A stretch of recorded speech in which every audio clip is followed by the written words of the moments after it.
ಅವತ್ತು ನಾನು ಆದ್ಯನೇ ಮದ್ವೆ ಆಗ್ತೀನಿ ಅಂತ ನೀನು ಒಂದು ಮಾತು ಹೇಳ್ಬಿಟ್ಟಿದ್ರೆ ಇಷ್ಟೆಲ್ಲ ರಾಧಂತಾನೆ ಆಗ್ತಿರ್ಲಿಲ್ಲ ಕಣೋ.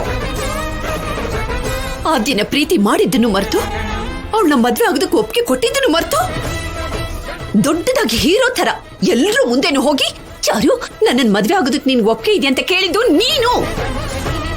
ಹುಟ್ಟಿದ ಪ್ರತಿ ಸಮಸ್ಯೆಗೂ ಕಾರಣ ನೀನು ಕಣೋ. ತಪ್ಪು ನೀನ್ ಮಾಡ್ದೆ, ಆದ್ರೆ ಶಿಕ್ಷೆನ ಆದ್ಯ ಅನುಭವಿಸ್ತಾ ಇದ್ದಾಳೆ. ಸ್ಥಿಮಿತನೇ ಇಲ್ದಿರೋ ನಿನ್ನ ಯೋಚನೆಗಳಿಂದ ತೊಂದರೆ ಅನುಭವಿಸಿದ್ದು ಆದ್ಯ. ನೀನ್ ಮಾಡಿದ ಕೆಲಸದಿಂದ ಈಗ ಆದ್ಯನ್ಗೆ ಈ ಮನೇಲಿ ಉಳ್ಕೊಳ್ಳೋದಕ್ಕೂ ಕೂಡ ಆಗದೆ ಇರೋಂಥ ಪರಿಸ್ಥಿತಿ ತಂದ್ಬಿಟ್ಟಿಯಲ್ಲ ನೀನು. ನೋಡ್ಸಿನು, ನಿನ್ನಿಷ್ಟ ಅದೇ ಆದ್ರೆ ಹೇಳ್ಬಿಡು. ನನ್ನ ಮಗಳು ಆದ್ಯನ ನಾನೇ ಕೈ ಹಿಡ್ಕೊಂಡು ಕರ್ಕೊಂಡು ಬಂದೆ. ಈಗ್ಲೂ ನಾನೇ ಅವಳ ಕೈ ಹಿಡ್ಕೊಂಡು ಹೋಗಿ ಎಲ್ಲಾದ್ರೂ ಸರಿ ಎಲ್ಲಾದ್ರೂ ದೂರ ಬೀಸಾಕ್ಬಿಟ್ಟು ಬಂದ್ಬಿಡ್ತೀನಿ. ಲೋ ಸೀನು, ನೋಡು, ಆಸ್ತಿ ಆಗ್ಲಿ ಅಂತಸ್ತಾಗ್ಲಿ ಕಳೆದು ಹೋದ್ರೂ ಕೂಡ ಪರವಾಗಿಲ್ಲ ಕಣೋ, ಅದನ್ನ ಮತ್ತೆ ಸಂಪಾದನೆ ಮಾಡ್ಕೋಬಹುದು. ಆದ್ರೆ ಆದ್ಯ ಕಳ್ಕೊಂಡಿರೋದು ಪ್ರೀತಿನ ಕಣೋ. ನೀನಿದೆಯಾ ಅನ್ನೋ ಧೈರ್ಯನ. ಒಂದರ್ಥದಲ್ಲಿ ಅವಳ ಜೀವನನ ಇನ್ನು ಅವಳ ಹತ್ರ ಕಳ್ಕೊಳ್ಳೋದಕ್ಕೆ ಏನೋ ಇದೆ ಈ ಮಗು ಹತ್ರ. ಅವಳ ಪ್ರಾಣ ಒಂದು ಬಿಟ್ರೆ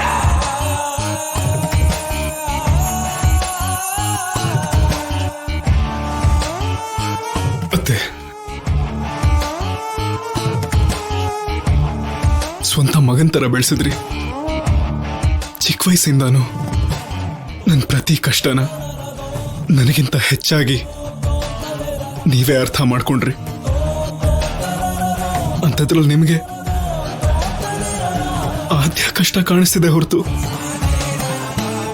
ನನ್ನ ಕಷ್ಟ ಕಾಣಿಸ್ತಿಲ್ವಾ ಅತ್ತೆ?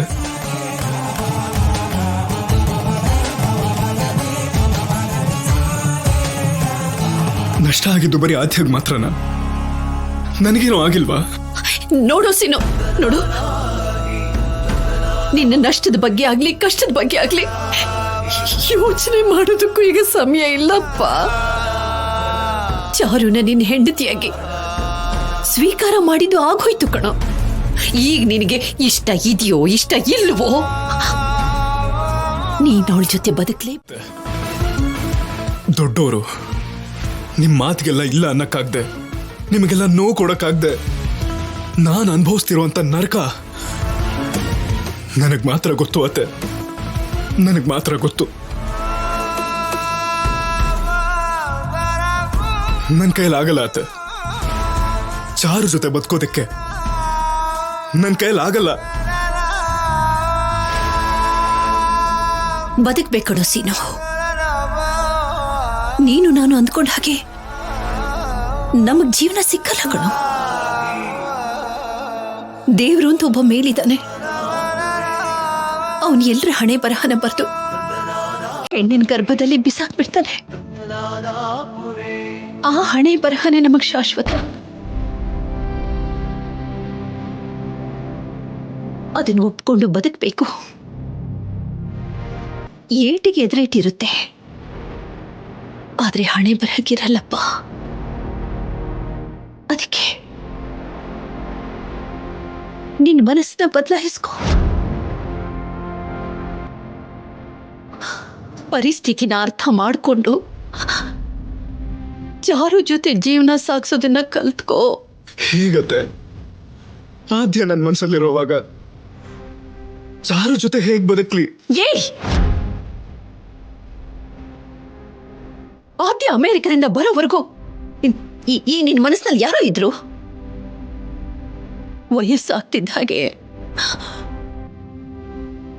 ಮನುಷ್ಯ ಅವನ ಪರಿಸ್ಥಿತಿಗಳೆಲ್ಲ ಬದಲಾಗುತ್ತಪ್ಪ.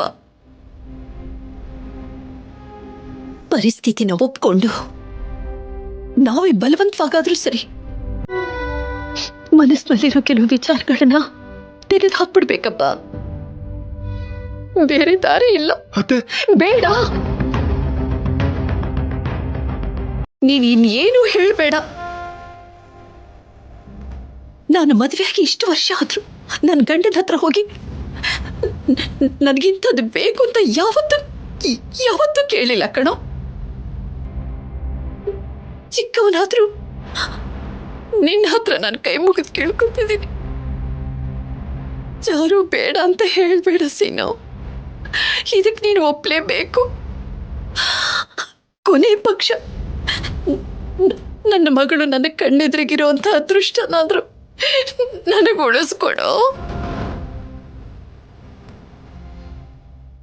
ನಿನ್ನ ಕೈ ಮುಗಿದು ಕೇಳ್ಕೊಳ್ತಿದ್ದೀನಿ ಸೀನೋ, ನನಗೋಸ್ಕರ ಇದೊಂದು ಸಹಾಯ ಮಾಡು.